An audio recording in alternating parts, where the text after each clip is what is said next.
बिस्मिल्लाहिर्रहमानिर्रहीम।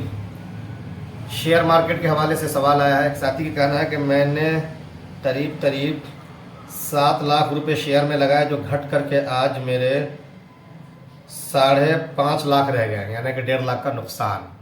तो अब आया ज़कात में 7 लाख की निकालूं या 5.5 लाख की।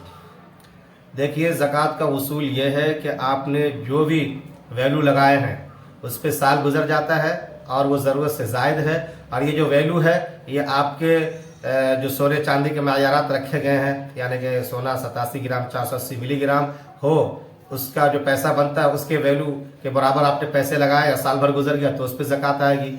या चांदी के वैल्यू के बराबर ले जाते 612 ग्राम और 360 मिलीग्राम है, इसका जो पैसा बनता है इस पैसे के बराबर पैसा आपने लगाए तो, और साल गुजर गया, ज़रूरत से ज़्यादा रहा, आपके किसी काम में न लगाया, आपने सिर्फ उसमें लगा रहा, तो उस पर आपको ज़कात देनी पड़ती है। अब रहा ये कि इस वैल्यू के मुताबिक अगर आपका 1.5-2 लाख ही होता था और साल गुजर गए आपके, तो उस पर तो ज़कात आएगी।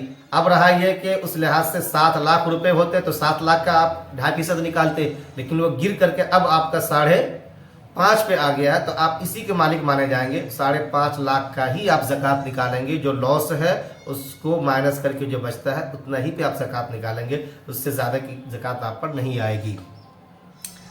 जी, दूसरा सवाल, अच्छा ये तो मैंने बता ही दिया आपको। दूसरा सवाल एक साथी पूछ रहे कि मुफ्ती साहब, आज का जो तौला बताया जाता है, बताते हैं कि ब्रिटिश से ज़माने में या उससे पहले जो तौले थे दोनों में इख्तलाफ है। आजकल 10 ग्राम का है, उस ज़माने में 12 ग्राम का होता था। ये बात बिल्कुल सही है। ये आप इसलिए आज के वक्त में बेहतर है कि ग्राम के लिहाज से इसको निकाल लिया करो। जो मैंने अभी कहा कि सोने का 87 ग्राम 480 मिलीग्राम और चांदी का 612 ग्राम और 360 मिलीग्राम, ये अलग अलग निसाब रखे हैं आप सामने में। इतने ग्राम का किसी के पास सोना या चांदी हो तो उस पर साल गुजरने के बाद ज़कात आएगी। या फिर इसका पैसा जाके आप सोनार से पूछ रहे हैं कि करंट रेट कितना बनता है, और जितना पैसा बता देता है वो पैसा आपके अकाउंट में है और पूरे साल रहता है, आपके खाने पीने के अंदर वो ख़त्म नहीं होता है, तो आपके ऊपर ज़कात आएगी। तो मिलीग्राम और ग्राम के लिहाज से इस तरीके से उसके आप निकाल सकते हैं। जज़ाकल्लाह खैरा।